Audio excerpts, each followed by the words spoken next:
This is the Back Porch Education Podcast. Today on the show, Steve and I talk about margins. Farming, yeah, that's going to show up.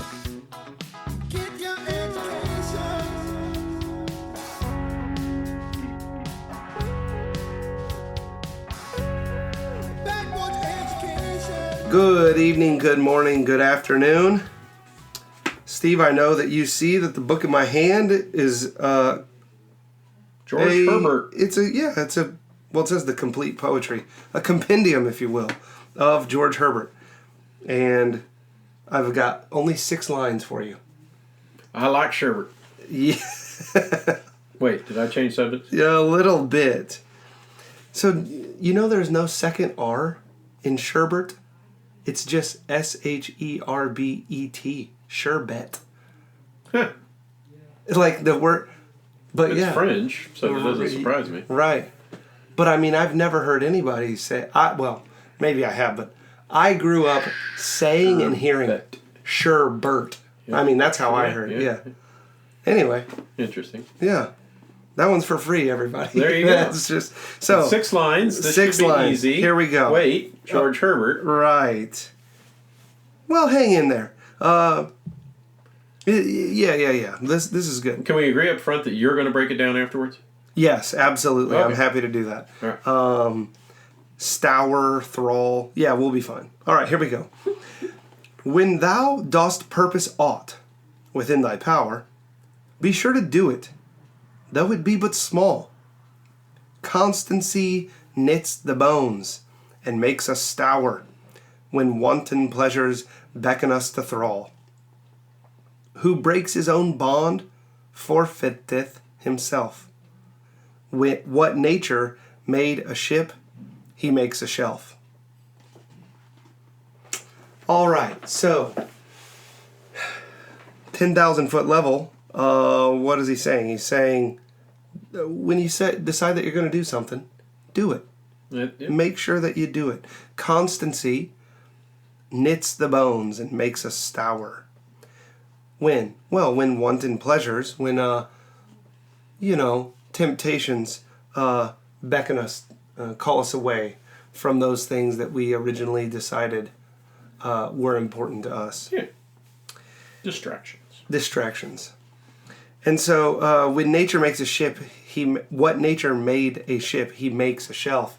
So I think shelf here is the sort of like nautical, like the continental shelf.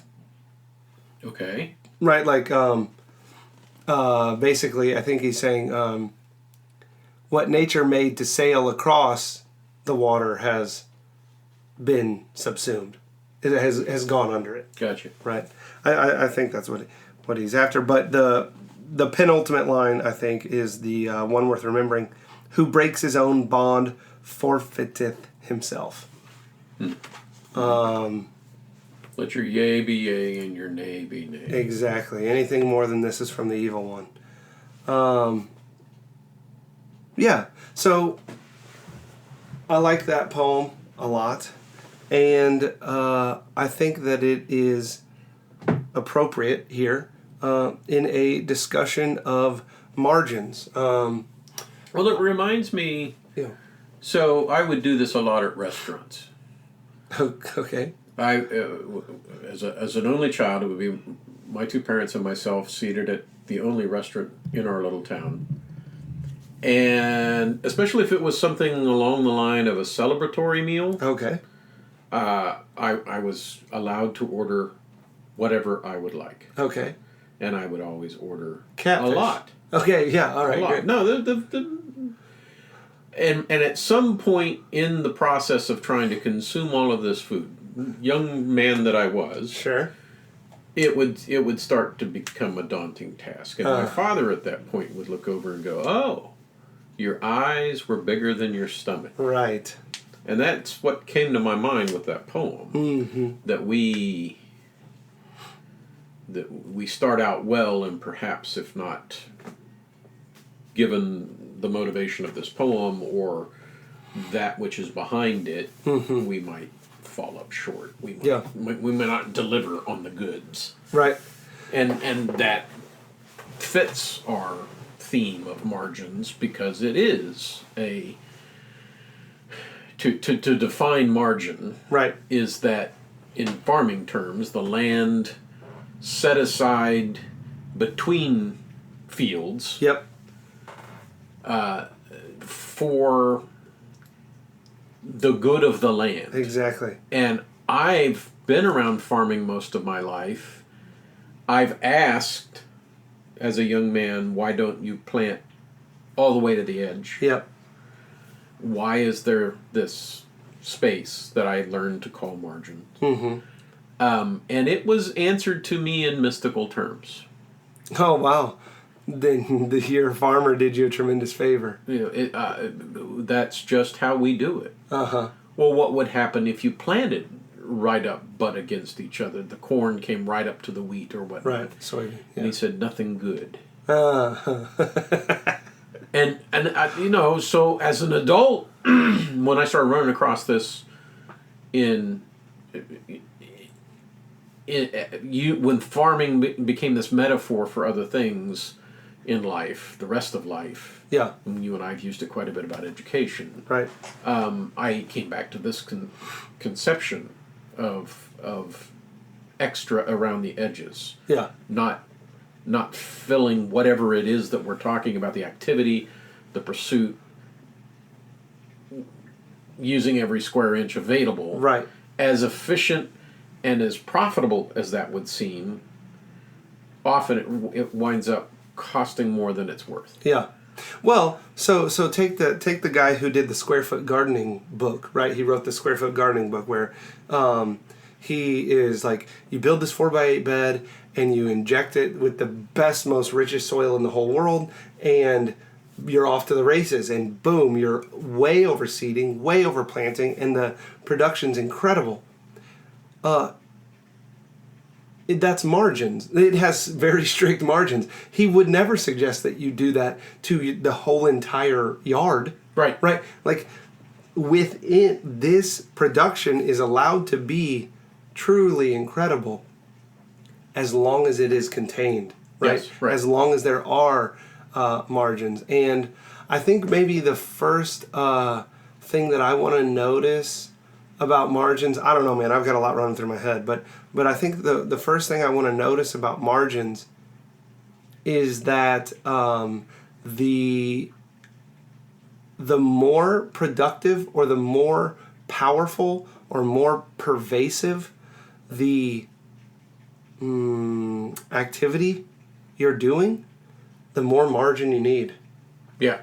Right. Right. Like, till it up and plant it doesn't require as strong of a margin as square foot gardening. Right.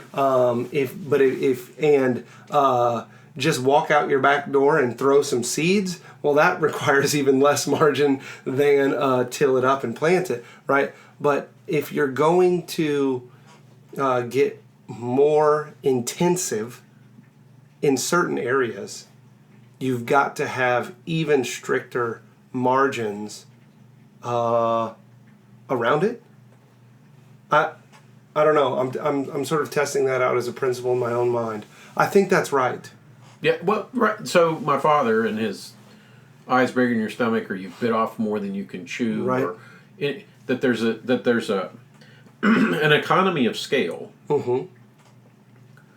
And it's if we're going to take this into education, which is where the podcast would like it to go. Yes. We have this conversation all the time about the perfect number of students, mm-hmm. right? Which I don't think exists. Yeah. But I know what's being discussed there. Usually, what's being discussed is how many can you still effectively teach, right, in a given classroom. Right. Right. The one student, in some regards, is ideal. Of course. But it's not the same. It's just the teacher's mind and the student's mind, mm-hmm. back and forth. Right. It's just the student's parents' pocketbook and the teacher's pocketbook. Right. So there's all sorts of concerns that come into play. But like, for instance, with a seminar, right, you don't have it with just two people. You have a conversation, you have a dialectic, etc. But you don't have a seminar which is designed to it's the addition of those minds. Yeah. And I've often kind of cliche said, well, a dozen, it was good enough for Jesus. It's good enough for me. Sure. But there is something to say that you want enough minds to fuel a good conversation, but not so many that everybody's reduced to at best a minute and a half in the conversation. And so I've even when I've been assigned a class for seminar that was 20 kids, I've chopped it in half so that I had margin, right? Yeah. And I gave the 10 on the outer circle duties in the classroom that added to the seminar and added to their understanding of the conversation. But then the inner circle was the ones actually actively performing a seminar. So, I guess this applies as well to the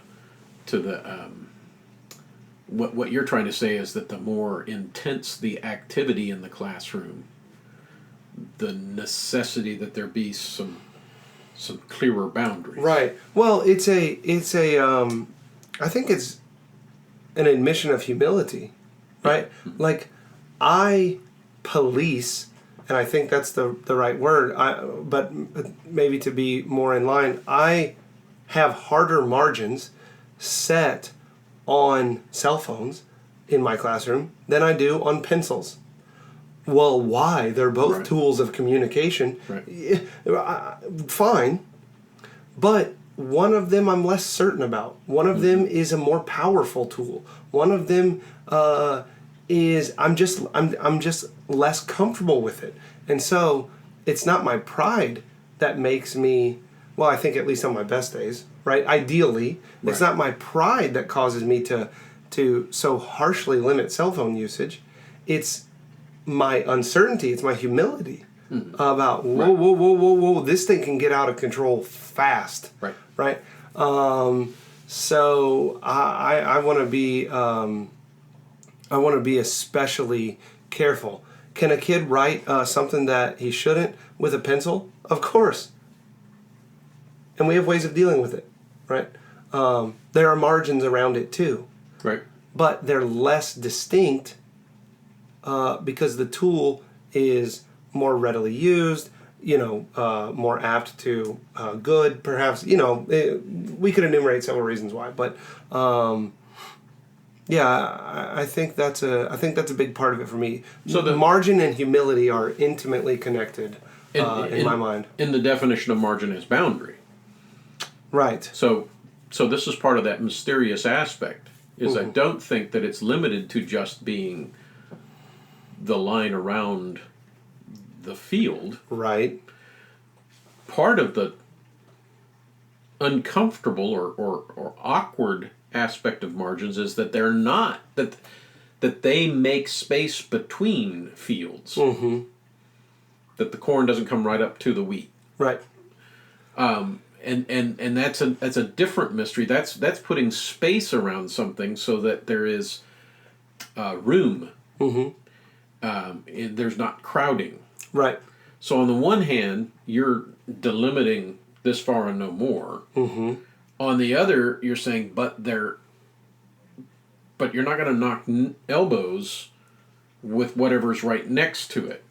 Right. I think that this in some ways informs the wisdom in a school setting, and I would say that this is probably true even in a home educating setting, that you have to be careful about pushing efficiency to the point where... Dude, that's exactly the word. Yeah, please go ahead. Okay, we're done with math. Now, let's get to... Yes. In school, we have the students get up and leave a room that they associate with English. Right. And walk into a room that they associate with history or math. Right. Or science. Science in particular, what do? We put them in a laboratory. Right. There you go. Even the... Goggles. Right. And this room is set off for just this way of thinking and doing. Right. Right. And so, but the time, and God bless us for using bells to denote it. Yeah. as they slobber down the hallway Right. looking for the piece of meat. Right. Pavlovian Right. reference there. In fact, one of my good friends in education, he and I got to know each other through a thread online where we were talking about other ways to do the margin between classes, and we felt like there was enough great classical musical pieces that surely we have the technology that we could play a Bach fugue. Wow. For 4 minutes. Right.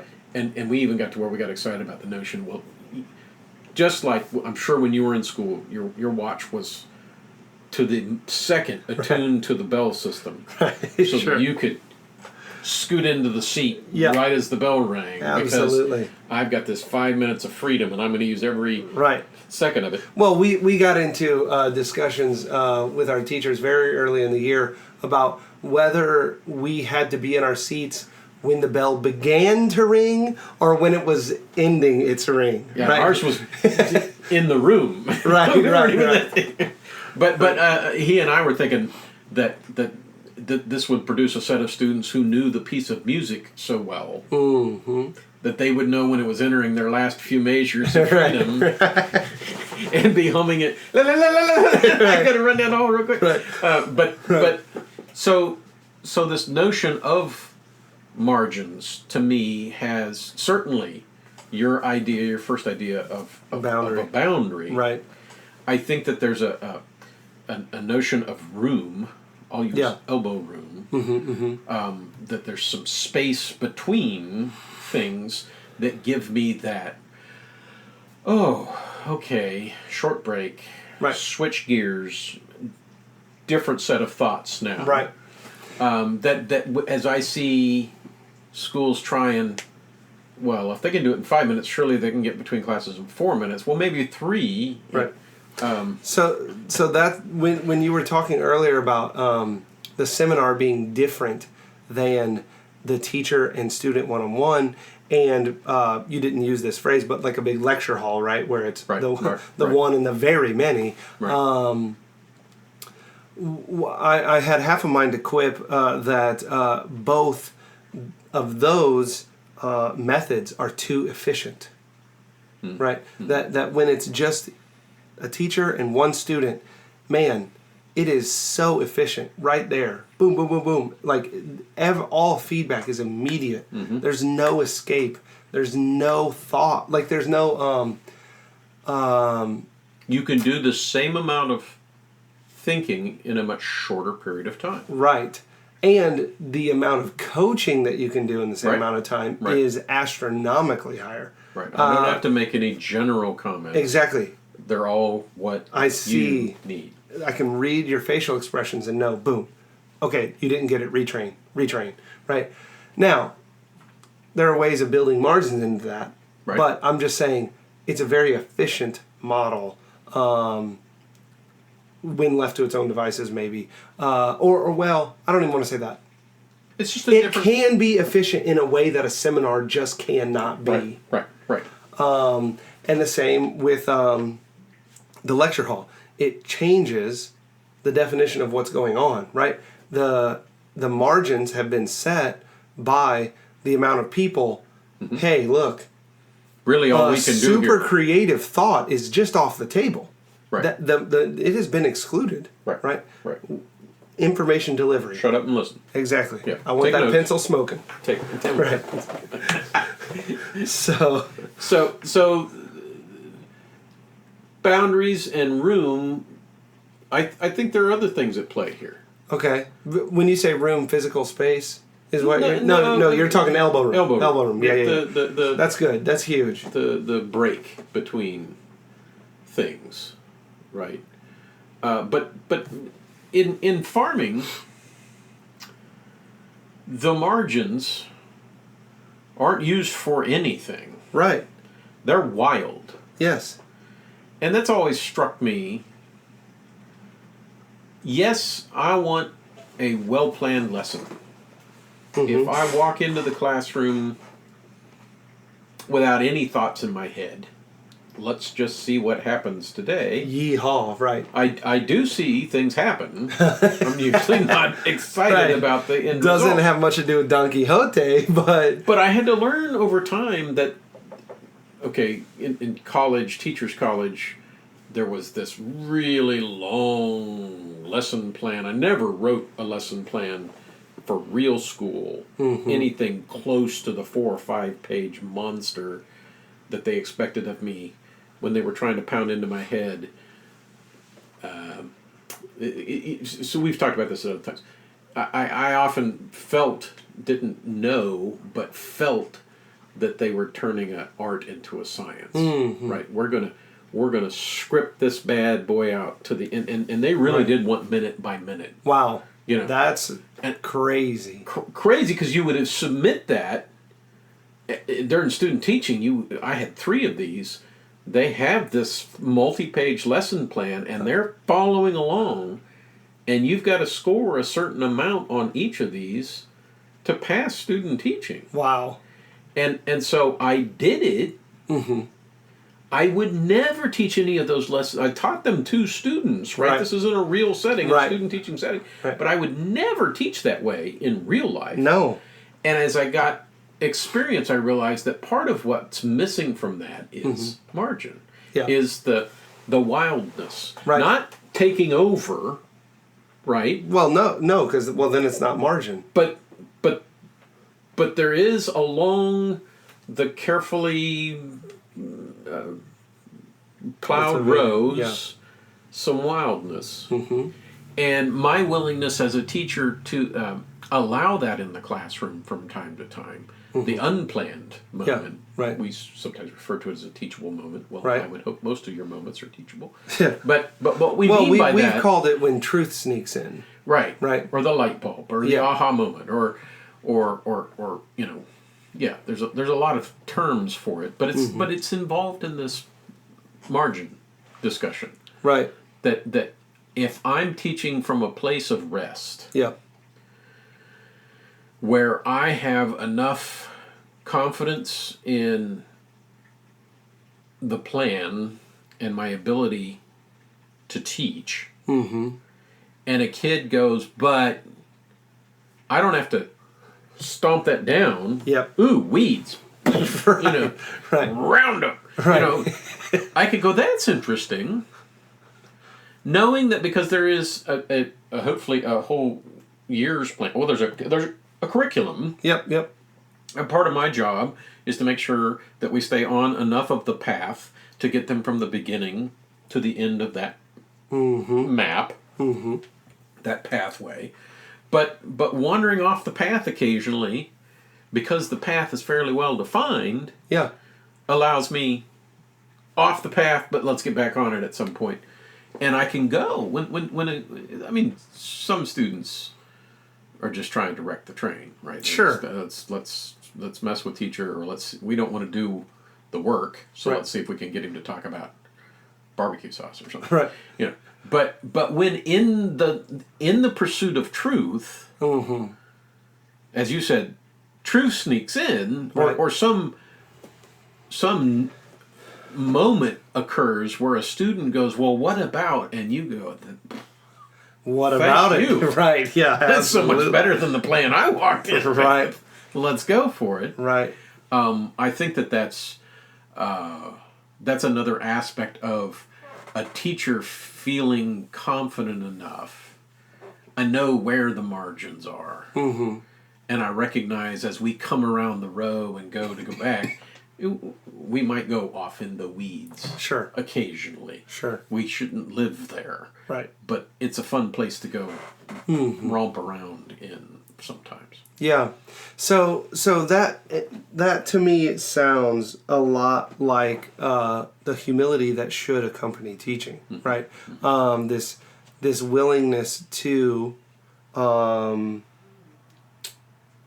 be flexible, right? I don't know about a willingness to be flexible. It's kind of a bit redundant, but this it's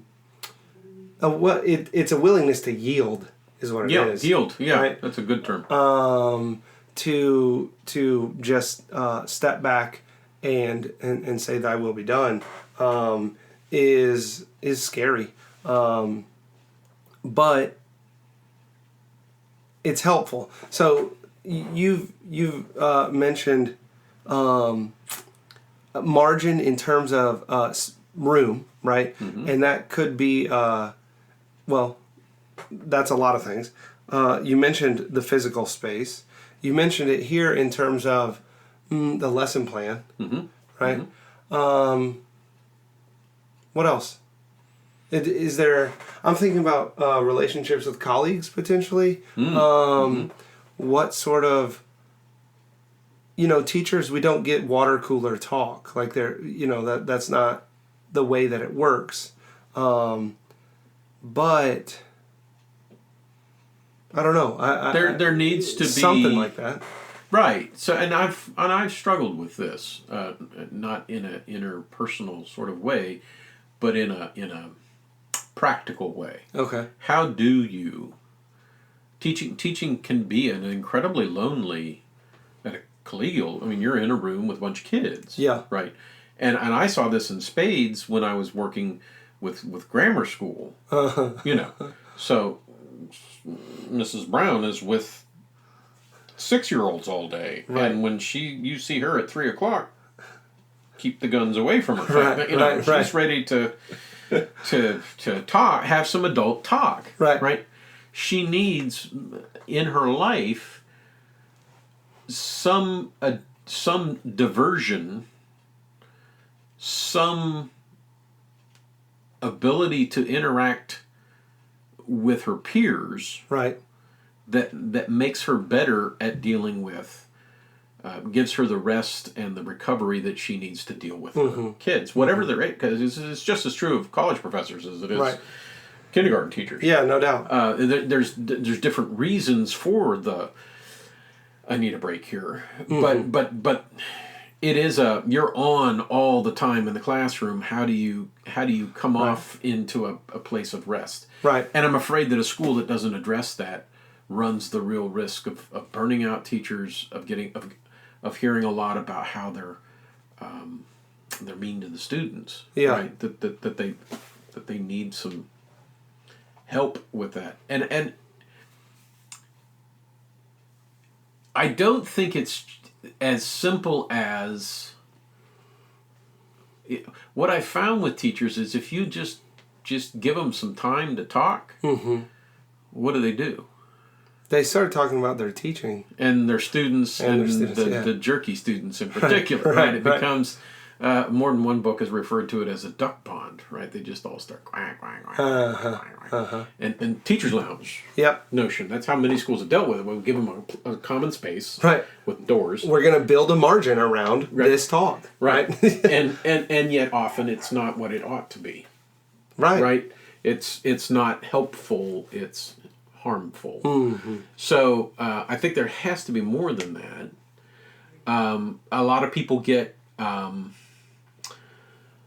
long look if you give them like assignments. Let's read this and all get together and talk about it. I know you in your school have done some of that. Right. I've had my colleagues were pretty, actually quite good about jumping in, and it was refreshing to me because of just what you say. Not to think poorly of any of my colleagues, but just there is that sort of feeling or that general sigh that you might expect when you announce, "Hey, everybody." It's Joseph Pieper coming at you. Well, it's the nature of a margin, right? Yeah. It must be done. Mm. It doesn't happen accidentally. Right. There's a purposefulness to the margin. Right. And yet, so you're calling them to something that can be a real blessing. Yes. But you're couching it in terms that sounds like work. Yep. And Pieper's a good person to talk about. Yeah. Leisure isn't work. Right. And we're calling them to contemplative leisure. Yes. Not on a couch with a cold one watching the game. Right. But pulling them out and away from what they do all day, that they might enjoy each other's minds, Right. and encourage one another to good works, right? So there is always going to be a sense of having to make it happen. The school that wants it to just be Yes. accidental is probably going to be discouraged. That's right. Unless they carve out time Right. intentionally for that accidental stuff to happen. Right. Well, in which case, well, I could have led with a poem that I'm sure I've read on the podcast before by Frost called Unharvested, right? Where in the last two lines he says, may something go always unharvested. May much stay out of our stated plan. Apples or something forgotten and left, so that smelling their sweetness would be no theft. Right. But I'm glad that I went with Herbert because I think his charge to be purposeful, to do whatever you say you're going to do, because if you break your own bond, you forfeit yourself. I think that applies here in that margins are enormously difficult to hold and maintain, to install and to maintain, because the immature or the impatient farmer wants to just coax a little more productivity out, just a little bit more. Oh well, and then it doesn't last. So this reminds me of the story in Scripture of Ruth. Yeah. Right. Okay. Where in her mother-in-law and her are in destitute circumstances until Boaz comes along. Right? In fact, their job was going out after the harvesters went through, right, and getting the leftovers. Yeah. Getting that which had fallen along the way. Right. Corners of the field. Considered too bothersome. Yep. Right. And the scriptures, the Hebrew law had made provision. This is what poor people do. Yes. They go get it from the margins. Right. They live off of.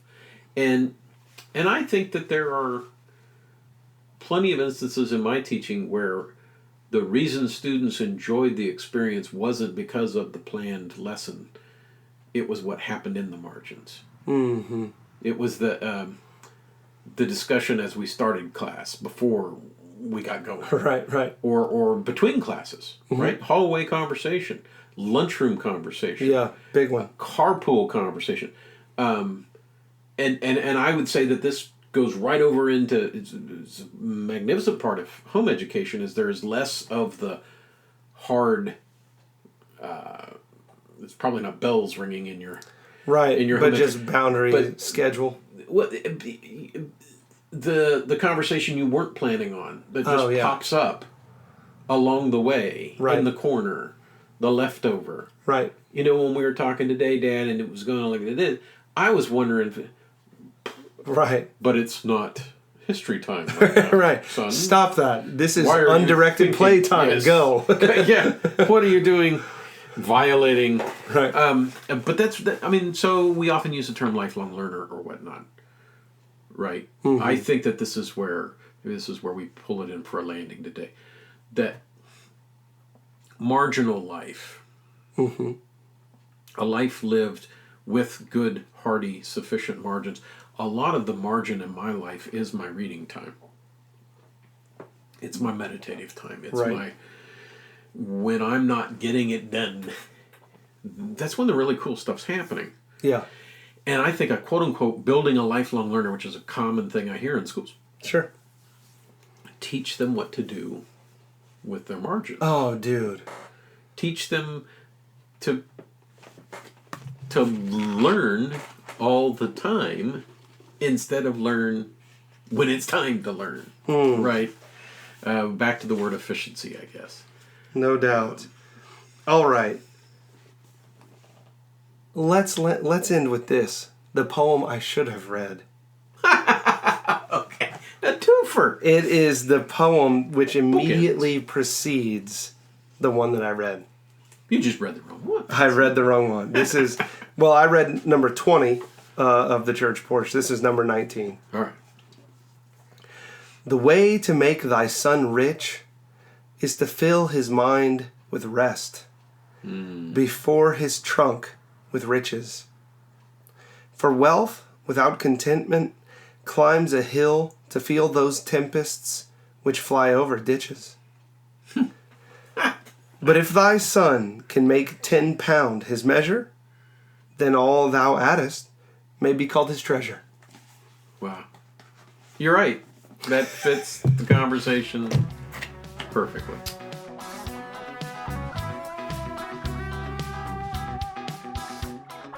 Get your education.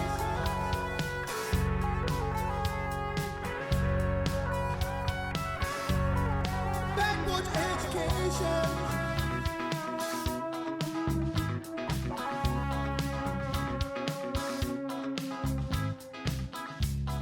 You can't have your meat if you don't eat your vegetables.